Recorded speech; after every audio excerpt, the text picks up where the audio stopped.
आझाद मैदान आणि त्याचबरोबर सीएचएमटी चर्चगेट स्टेशन या सगळ्या ठिकाणी मराठा बांधव या ठिकाणी विखुरलेले आहेत। आझाद मैदानामधली मराठा बांधवांची ही गर्दी आपण या ठिकाणी पाहतो। पाऊस सुरू असून सुद्धा आणि आझाद मैदानावरच्या चिखलामध्ये सुद्धा उभं राहून या मराठा बांधवांनी मनोज जरांगे पाटील यांच्या मागण्यांना, त्यांच्या उपोषणाला या ठिकाणी पाठिंबा दिलाय।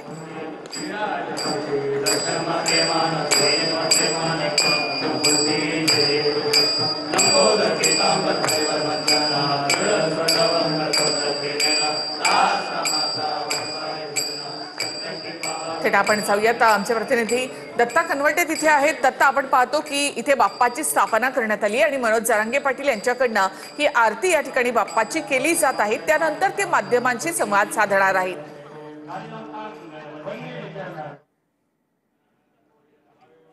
जरांगे पाटील यांच्या आंदोलनाला आणखी एक दिवसाची मुदतवाढ देण्यात आली। इथे आपण पाहतो ही थेट दृश्य आहेत आझाद मैदानामधली। तर मनोज जरांगे पाटील हे 10 वाजता माध्यमांशी बोलले होते, त्यानंतर आता ते 7 वाजता माध्यमांशी बोलतायत। जरांगेंच्या आंदोलनाला काही आमदार आणि खासदार यांनी सुद्धा पाठिंबा दिला आहे। अजित पवारांच्या राष्ट्रवादीच्या 2 आमदारांकडून जरांगेंची भेट घेण्यात आलेली आहे आणि राष्ट्रवादी शरद पवार गटाच्या 3 खासदार आणि 2 आमदारांचा जरांगेंना पाठिंबा आहे। ठाकरेंच्या शिवसेनेचे 2 खासदार आणि 1 आमदाराचा जरांगेंना पाठिंबा आहे। जरांगे यांच्या आंदोलनाला काही आमदार आणि खासदार यांनी सुद्धा पाठिंबा दिला। इथे येऊन त्यांनी जरांगे यांची भेट घेतलेली आहे। विजयसिंह पंडित यांनी तर 1 दिवसाची आणखी मुदतवाढ द्यावी यासाठी अजित पवार यांना भेटणार असं म्हटलेलं होतं।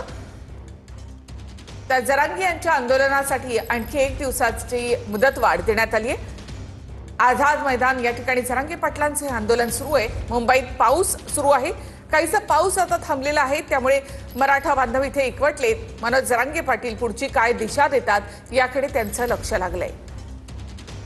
मुंबई आणि परिसराला, उपनगरांना या आठवड्याभरामध्ये येलो अलर्ट देण्यात आलेला आहे, त्याच्यामुळे पावसाचा जोर कायम आहे। मात्र या पावसाची तमा न बाळगता मराठा बांधव मोठ्या संख्येनं आझाद मैदानामध्ये एकवटलेले आहेत। मुंबईमधल्या वेगवेगळ्या भागांमध्ये ते दिसतात, त्यांचं अस्तित्व दिसतंय। गाड्या ठिकठिकाणी पार्क करण्यात आलेल्या आहेत आणि आता काही वेळातच मनोज जरांगे पाटील यांची पत्रकार परिषद सुरू होतीये। 1 दिवसाची मुदतवाढ आंदोलनासाठी देण्यात आलेली आहे आणि आता मनोज जरांगे पाटील काय बोलणार याकडे सगळ्यांचं लक्ष लागलंय। जरांगे पाटील आता माध्यमांशी बोलणार आहेत। पुढची दिशा ते या ठिकाणी स्पष्ट करतील। याआधी सकाळी बोलताना जोपर्यंत आपल्या मागण्या पूर्ण होत नाहीत तोपर्यंत जागा सोडणार नाही असा इशारा त्यांनी दिला होता।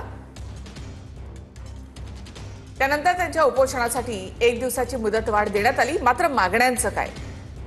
सरकारकडनं अद्यापही मनोज जरांगे पाटील यांच्याशी संवाद साधण्यासाठी कोणी आलेलं नाही।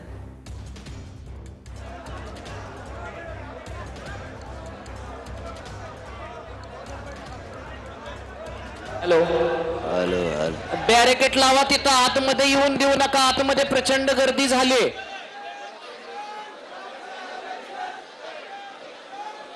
स्वयंसेवकांना विनंती आहे की त्या ठिकाणी बॅरिकेड लावून घ्यावं। हॅलो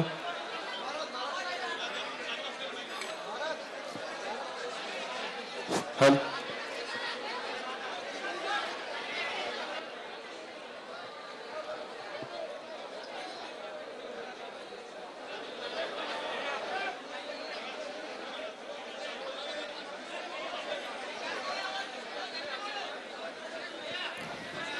मनोज जरांगे पाटील हे थोड्याच वेळात माध्यमांशी बोलतील। यावेळेला ते कोणते मुद्दे मांडणार आहेत, काय भूमिका स्पष्ट करणार आहेत याकडे सगळ्यांचं लक्ष लागलेलं आहे।